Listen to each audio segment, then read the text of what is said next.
Hello welcome back to all. ನಾನು ಇವತ್ತು ಪನ್ನೀರ್ ಬಿರಿಯಾನಿ ಮಾಡ್ತಾಯಿದ್ದೀನಿ. 2 ಗ್ಲಾಸ್ ಅಕ್ಕಿನ ನೀರಲ್ಲಿ ತೊಳೆದ್ಬಿಟ್ಟು ನೆನೆಸಿಟ್ಕೊಂಡಿದ್ದೀನಿ. ಮತ್ತು ಪನ್ನೀರನ್ನ ಸಣ್ಣ ಸಣ್ಣದಾಗಿ ಹಚ್ಚಿ ಇಟ್ಕೊಂಡಿದ್ದೀನಿ. ಮತ್ತು ಒಂದು ಬೌಲ್ಗೆ ಖಾರದ ಪುಡಿ ಮತ್ತು ಉಪ್ಪು ಹಾಕಿ ಫುಲ್ಲು ಅದನ್ನು ಮಿಕ್ಸ್ ಮಾಡ್ಕೊತೀನಿ. ಮಿಕ್ಸ್ ಮಾಡ್ಕೊಂಡಾದಮೇಲೆ ನಾನು ಪನ್ನೀರನ್ನ ಅದರೊಳಗಡೆ ಹಾಕ್ಕೊಂಡು ಉಪ್ಪು ಮತ್ತು ಖಾರ ಮತ್ತು ಎಣ್ಣೆ ಆಯಿಲ್ ಹಾಕಿದ್ದೀರಲ್ವ ಅದೆಲ್ಲ ಫುಲ್ಲು ಪನ್ನೀರ್ಗೆ ಇಟ್ಕೊಬೇಕು. ಆ ರೀತಿ ಮಿಕ್ಸ್ ಮಾಡಿ ಒಂದು 10 ನಿಮಿಷ ಸೈಡ್ಗೆ ಎತ್ತಿಡ್ತೀನಿ.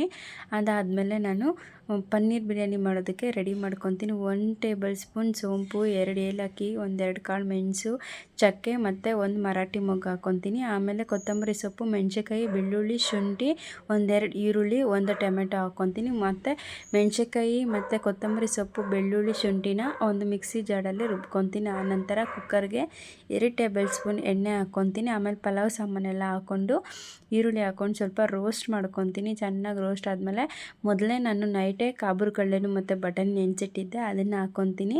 ಅದನ್ನು ಹಾಕ್ಕೊಂಡು ಅದು ಸ್ವಲ್ಪ ಎಣ್ಣೆಯಲ್ಲಿ ಫ್ರೈ ಆಗಬೇಕು. ಆಮೇಲೆ ಟೊಮೆಟೊ, ಆಮೇಲೆ ರುಬ್ಬಿಟ್ಕೊಂಡಿದ್ನಲ್ವ ಆ ಮಿಶ್ರಣನ ಮಿಕ್ಸ್ ಮಾಡಿ ಫುಲ್ಲು ಫ್ರೈ ಮಾಡ್ಕೊತೀನಿ.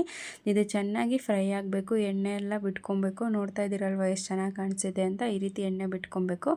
ಆನಂತರ 1 ಟೇಬಲ್ ಸ್ಪೂನ್ ಖಾರದ ಪುಡಿ, 1 table spoon garam masala, 1 table spoon ಧನಿಯಾ ಪುಡಿ ಮತ್ತು ಸ್ವಲ್ಪ ಅರಿಶಿನ ಹಾಕ್ಕೊಂಡು ಫುಲ್ಲು ಫ್ರೈ ಮಾಡ್ಕೊತೀನಿ. ಆಮೇಲೆ ಪನ್ನೀರನ್ನ ಹಾಕ್ಕೊಂಡು ಆಮೇಲೆ 2 ಗ್ಲಾಸ್ ಅಕ್ಕಿ ನೆನೆಸಿಟ್ಟಿದ್ನಲ್ಲ ಅದನ್ನು ಹಾಕ್ಕೊಂಡು 2 ಗ್ಲಾಸ್ ಅಕ್ಕಿಗೆ 4 ಗ್ಲಾಸ್ ನೀರು ಹಾಕ್ಕೊಳ್ಬೇಕು. ಆಮೇಲೆ ಉಪ್ಪು ಹಾಕ್ಕೊಂಡು ಮತ್ತು ಲಿಡ್ಲ್ ಕ್ಲೋಸ್ ಮಾಡಿ ವಿಸಿಲ್ ಇಟ್ಕೊಬೇಕು. ನಾನು ಮನೆಯಲ್ಲೇ ಇದನ್ನು ಟೇಸ್ಟ್ ಮಾಡೋಕ್ಕಾಗಲಿಲ್ಲ. ನನ್ನ ಸ್ವಲ್ಪ ಅರ್ಜೆಂಟ್ ಇತ್ತು, ಹೊರಗಡೆ ಹೋಗಬೇಕಿತ್ತು. ಸೊ ನಾನು ಬಾಕ್ಸಲ್ಲಿ ಹಾಕ್ಕೊಂಡು ಹೋಗಿದ್ದೆ.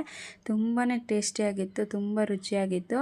ಫೈನಲಿ ಪನ್ನೀರ್ ಬಿರಿಯಾನಿ ಈ ರೀತಿ ಇತ್ತು. Thank you.